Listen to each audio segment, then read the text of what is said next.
Close your eyes and picture the 1960s. Not the gritty, black and white news footage of protests or politics, but the Technicolor dream of Southern California. Picture the sun beating down on the Pacific Coast Highway. Picture a convertible driving past palm trees with the top down. Now turn on the radio in that car. What do you hear? Maybe it's the angelic, intricate harmonies and surfing thunder of the Beach Boys singing California Girls or Good Vibrations. Maybe it's the jangly, folk rock revolution of the Byrds playing Mr. Tambourine Man. Perhaps it's the sun-drenched Mamas and the Papas dreaming of California on a winter's day. Or maybe it's something tougher, like Nancy Sinatra's boots made for walking, or something sillier, like the Monkees stepping off the last train to Clarksville. Now look at the album covers. You see the smiling, blonde-haired Beach Boys holding their surfboards. You see the cool, shaggy-haired Byrds holding their Rickenbacker guitars. You see the Monkees charming the camera. You see the faces of the icons who defined a generation. But there is a secret hidden inside those grooves of vinyl. A secret that was kept from the record-buying public for decades. When you listen to those records, the faces on the album covers are singing, but with very few exceptions, they are not playing. The Beach Boys didn't play the instruments on their greatest hits. Brian Wilson hired professionals. The Byrds didn't play that iconic, jangly intro to Mr. Tambourine Man. The only member of the band allowed on the track was Roger McGuinn. The Monkees, notoriously, were actors hired to portray a band on TV and weren't allowed near the instruments in the studio for their early hits. So, who played the music? If you stripped away the vocals from hundreds of the biggest top 40 hits of the 1960s and early 70s, from Herb Alpert to Frank Sinatra, from Elvis Presley to the Partridge Family, you wouldn't find a diverse landscape of hundreds of different bands. You would find the same 15 to 20 people, over and over again. They were the ghosts in the pop music machine. They were an elite squadron of highly disciplined, incredibly talented, and virtually anonymous studio musicians based in Los Angeles. They were the engine room of the billion-dollar record industry. They punched a clock, drank endless cups of vending machine coffee, and created sheer magic on demand, 3 hours at a time. They didn't have a formal name back then. They were just the guys, the first call players you hired if you wanted a hit. But years later, the drummer Hal Blaine, the rhythmic heart of the group, gave them a name that stuck. He called them the Wrecking Crew. The legend goes that the older suit-and-tie studio musicians of the 1950s hated them. They felt these young rock and roll upstarts wearing t-shirts and jeans were wrecking the music business. But they weren't wrecking it. They were reinventing it. This is not a story about famous rock stars throwing televisions out of hotel windows. This is a story about the working class of rock and roll. It's a story about jazz musicians who held their noses and played rock and roll to pay the mortgage, and in the process, accidentally created the sound of an era. They were the most successful band in history, and you've likely never heard their names. This is the secret history of the hands that built the California sound. To understand how a small group of people could corner the market on an entire culture's soundtrack, you have to understand who they were. They were not wide-eyed teenagers dreaming of stardom. They were seasoned, hardened professionals. Most of them had cut their teeth in the unglamorous trenches of the 1950s jazz and club scenes. They had studied at conservatories or learned on the bandstand. They could read music at sight, transpose on the fly, and play in any style required. They were the musical equivalent of special forces. At the center of this elite unit sat the drummer, Hal Blaine. If the 1960s had a heartbeat, it was Hal Blaine's kick drum. A veteran of the strip clubs and jazz joints of Chicago and Los Angeles, Blaine brought a power and a swagger to the drum kit that simply hadn't existed before. Before Blaine, studio drumming was often polite, jazzy, and restrained. Blaine played hard. He had a monster kit, a sprawling fortress of fiberglass drums that he punished. It was Blaine who struck the opening drum beat of the Ronettes' Be My Baby. Boom, boom, boom, crack! A rhythm so iconic it has been copied by everyone from Billy Joel to the Jesus and Mary Chain. That beat wasn't written on a sheet of music. It was a feeling. It was an earthquake. It changed the way pop music felt. Then there was the bassist, a figure who stands as one of the most singular anomalies in music history, Kaye. In the ultra-masculine, smoke-filled boys' club of the 1960s recording studio, the person holding down the bottom end on some of the toughest, funkiest tracks ever recorded was a woman in her late 20s, often wearing her glasses and a cardigan, sitting calmly on a stool. Kaye was a bebop jazz guitarist who had switched to the Fender Precision bass almost by accident when a bassist failed to show up for a session. She didn't just play the bass, she reinvented it. She played with a pick, giving her notes a sharp, percussive attack that cut through the cheap speakers of AM radios. She played high on the neck, creating melodic counterpoints that danced around the vocals. Listen to the driving, intricate bass line on the Beach Boys' Good Vibrations, or the stealthy groove of the Mission Impossible theme. That is Kaye. She wasn't just keeping time, she was driving the bus. Surrounding them was a rotating cast of geniuses. There was Tommy Tedesco, the guitarist who could play anything with strings: flamenco, rock, blues, mandolin, sitar. He was the group's jester, the man who kept the mood light during grueling 12-hour sessions, but who could nail a difficult part in one take.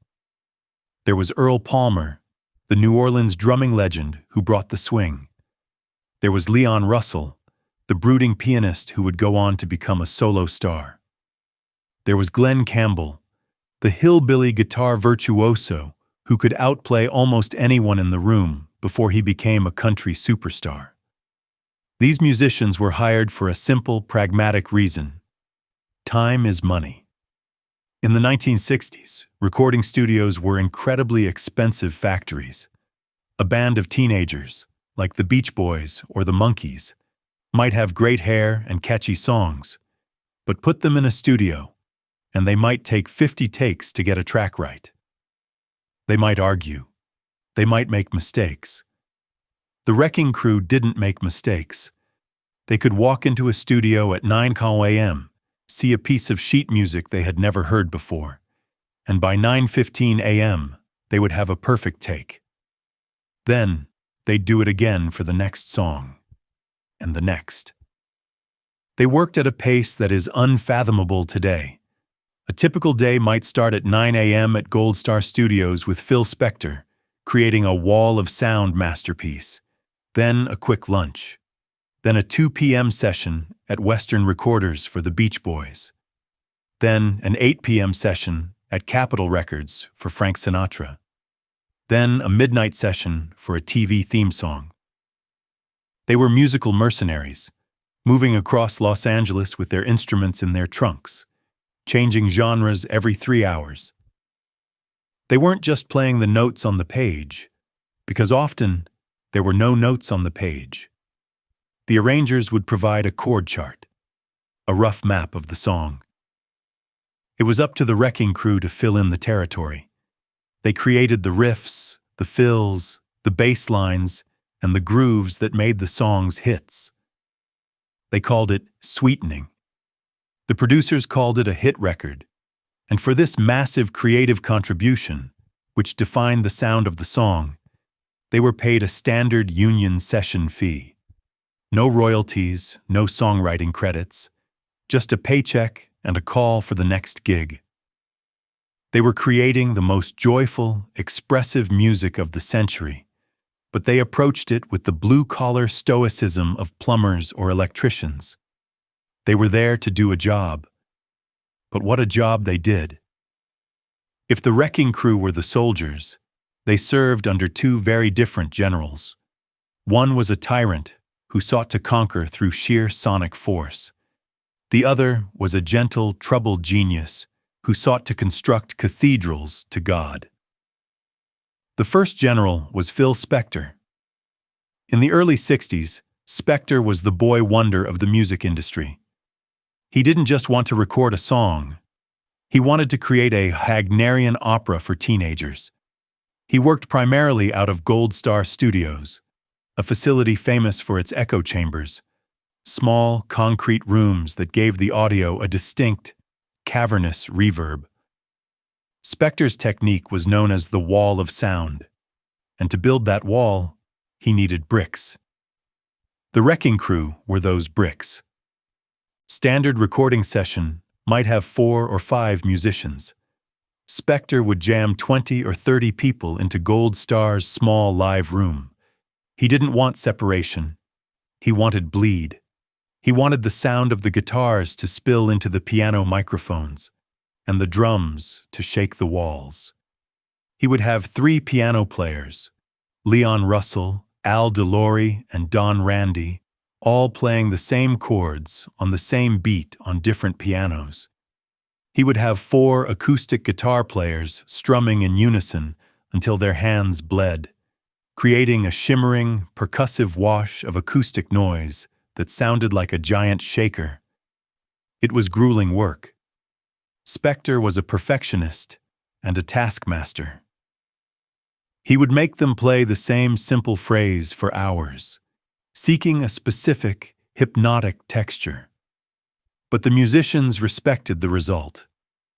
When they heard the playback of the Ronettes' Be My Baby or the Righteous Brothers' You've Lost That Lovin' Feelin', they realized they were part of something monumental.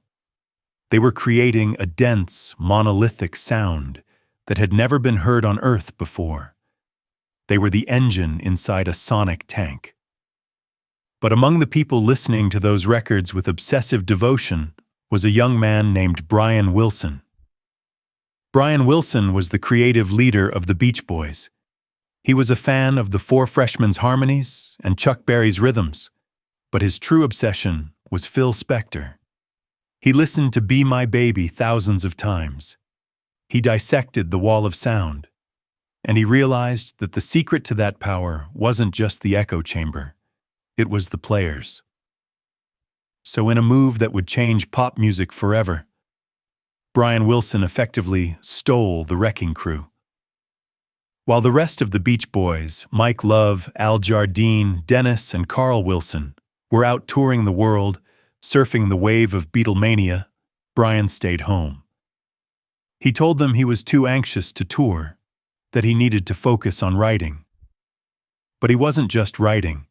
He was entering the studio with Hal Blaine, Kaye, and the rest of the crew to create Pet Sounds. The dynamic with Wilson was different. He wasn't a tyrant like Spector. He was an explorer.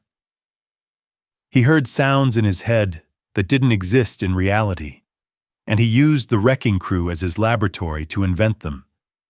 He would ask for things that defied musical logic. He would ask Kaye to play notes that weren't in the chord, creating a tension that felt like heartbreak. He would bring in strange instruments, bicycle bells, electro-theremins, empty water jugs. He treated the studio as an instrument and the musicians as the keys. The wrecking crew loved Brian. He was gentle, enthusiastic, and deeply respectful of their talent. He recognized that they could play things he couldn't. He would give them a feel, a mood, and let them interpret it. The pinnacle of this collaboration was the single Good Vibrations. It was recorded over several months in 4 different studios, costing a then unheard-of sum of money. It was a G-pocket symphony constructed in modular sections. Listen to the track. The driving cello-like triplets in the verse, That's the Wrecking Crew. The ethereal, floating theremin section, that's them. The sudden, powerful organ breaks, that's them. Brian Wilson was the architect, but the Wrecking Crew were the builders who knew how to pour the concrete and lay the steel. When the rest of the Beach Boys returned from tour to record their vocals, they were reportedly shocked, and some, like Mike Love, were skeptical of the complex, orchestral backing tracks Brian had created with the hired hands. They weren't surf songs anymore. They were art. This was the golden age of the session musician. They were the bridge between the raw energy of rock and roll and the sophisticated composition of classical music. They allowed a pop song to have the depth of a symphony. They made the teenage dream sound expensive, profound, and eternal. But even as they were crafting these masterpieces, they remained completely anonymous to the public. The liner notes of Pet Sounds didn't list Hal Blaine or Kaye. To the kid buying the record in Topeka or London, the magic was coming entirely from the boys on the cover in the matching striped shirts. The Wrecking Crew were the secret sauce, the invisible ingredient that made the California myth taste so sweet. By the mid-1960s, the Wrecking Crew had achieved something that no single band in history, not the Beatles, not the Stones, could claim.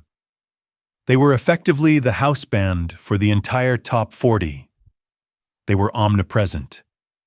You could turn the dial on your AM radio from a station playing folk rock to a station playing Sinatra to a station playing bubblegum pop, and you would be listening to the exact same drummer and the exact same bassist.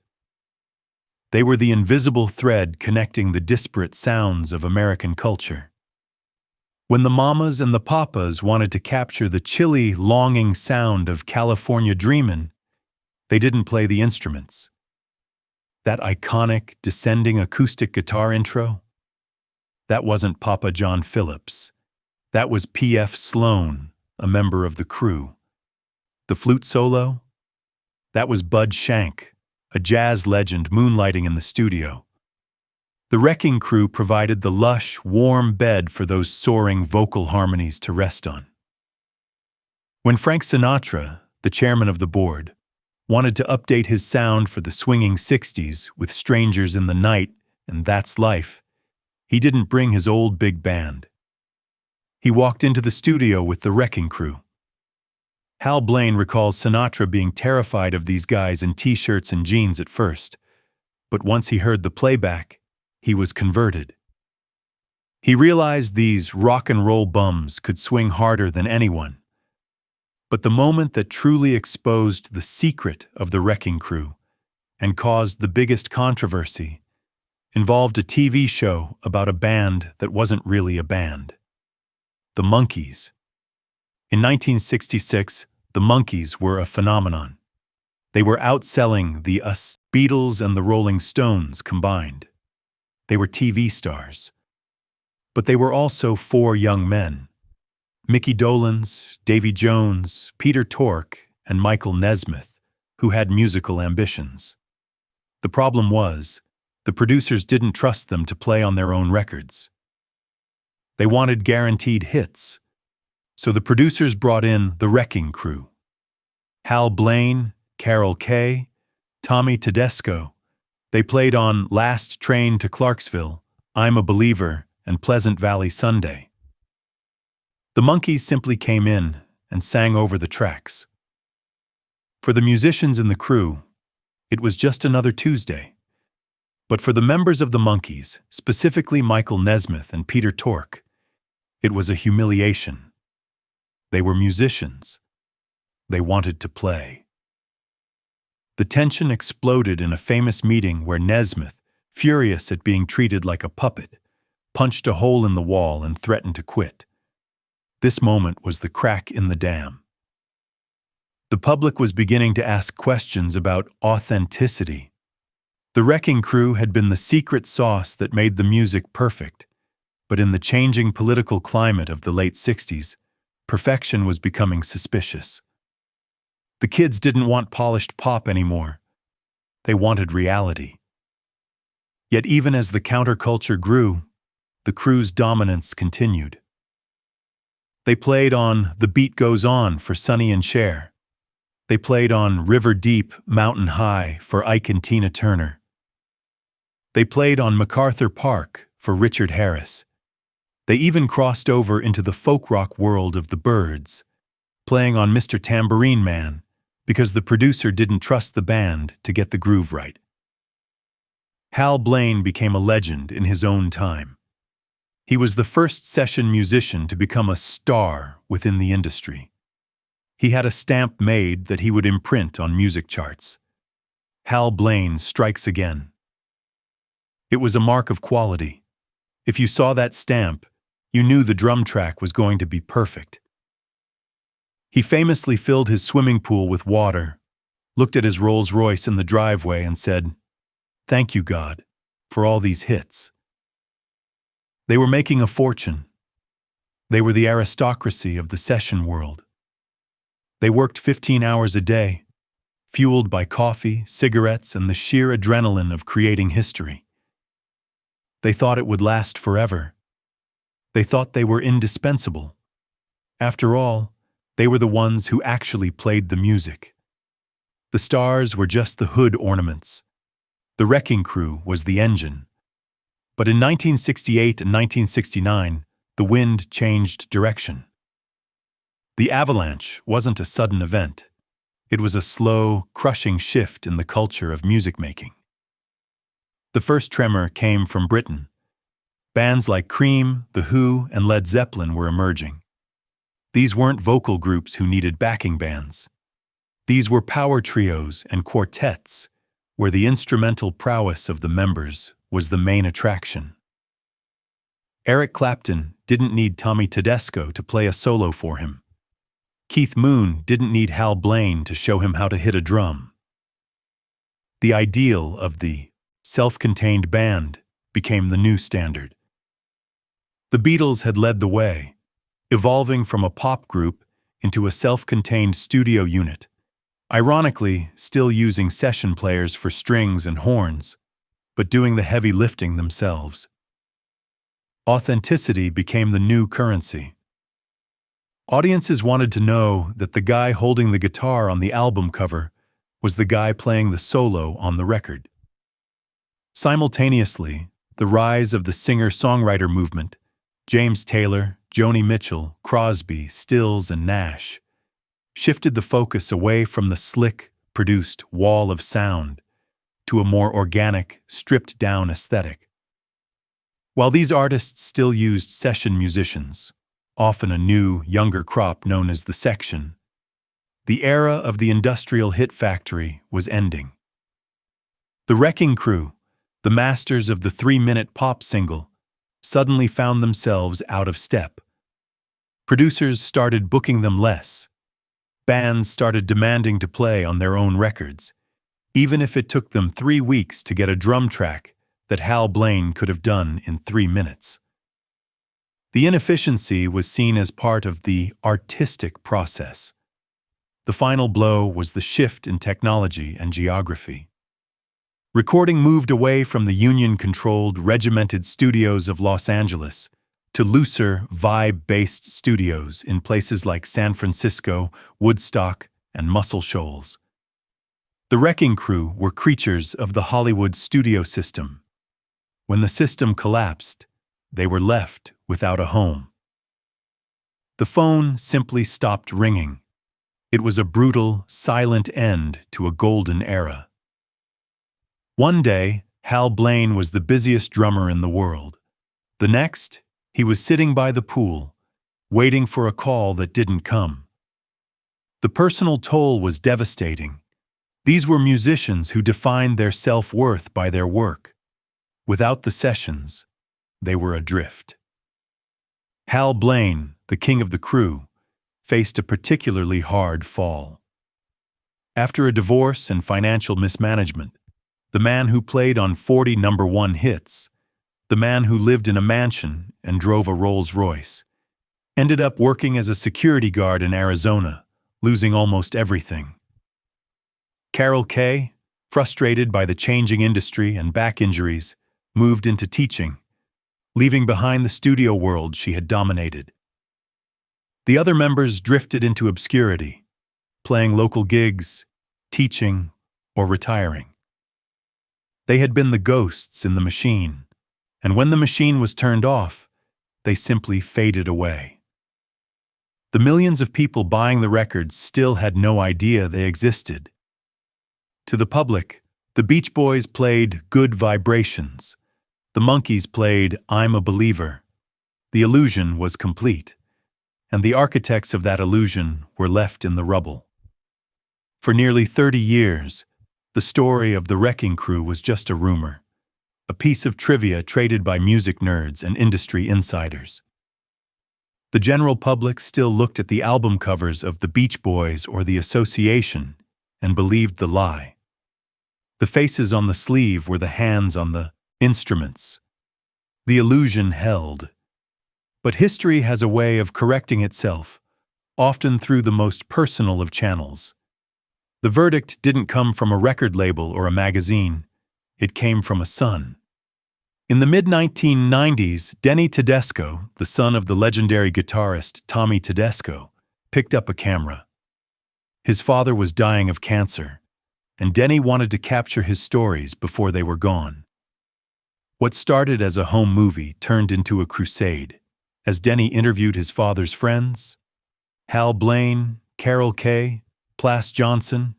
He realized he wasn't just documenting a group of friends. He was documenting the secret history of American culture. The resulting documentary, The Wrecking Crew, released in 2008, was the confession the world needed. It pulled back the curtain. It showed the charts, the session logs, the pay stubs. It played the hits: California Girls, River Deep, Mountain High, Mrs. Robinson, and then showed the elderly, unassuming men and women who had actually played them. The reaction was stunned disbelief. The sheer volume of their work is almost impossible to comprehend. Hal Blaine played on over 35,000 recordings, including 40 #1 hits. To put that in perspective, the Beatles had 20. Elvis had 18. Hal Blaine, sitting behind his drum kit, beat them both. The film, and the subsequent books and articles, sparked a wave of appreciation. In 2000, Hal Blaine was inducted into the Rock and Roll Hall of Fame, a rare honor for a sideman. In 2007, the entire Wrecking Crew was honored by the Musicians Hall of Fame. But the true legacy isn't in the awards. It's in the ear of every person who has ever hummed along to the radio. The Wrecking Crew proved that rock and roll wasn't just about youth, rebellion, and haircuts. It was about craft. It was about the invisible, unglamorous work of being a professional. They were the grown-ups who made the teenage dream sound real. They were the bridge between the jazz age and the rock age, bringing a level of sophistication and swing to pop music that has never been replicated. They were a moment in time that can never happen again. Today, music is often made by a single person on a laptop. The idea of 18 musicians cramming into a room at Gold Star Studios, bleeding into each other's microphones, looking at a chord chart they've never seen, and nailing a #1 hit in 3 hours? That is a lost art. It was a specific alchemy of talent, technology, and geography that existed for one glorious decade in Los Angeles. Today, when you hear the opening drum beat of Be My Baby, you aren't just hearing a drum. You are hearing Hal Blaine. When you hear the bass on Good Vibrations, you are hearing Kaye. When you hear the guitar on The Beat Goes On, you are hearing Tommy Tedesco. They are no longer ghosts. They are legends. They were the engine room of the American dream, the hands that built the California sound. They were the ones who wrecked the old rules to build something immortal. And though the faces on the album covers may fade, the groove they laid down will last forever. The history of music is filled with these hidden stories, the people behind the curtain who shaped the sounds we love. If you want to keep digging into the secret history of pop culture with us, uncovering the truth behind the legends, be sure to subscribe to our channel. There are so many more tracks to decode.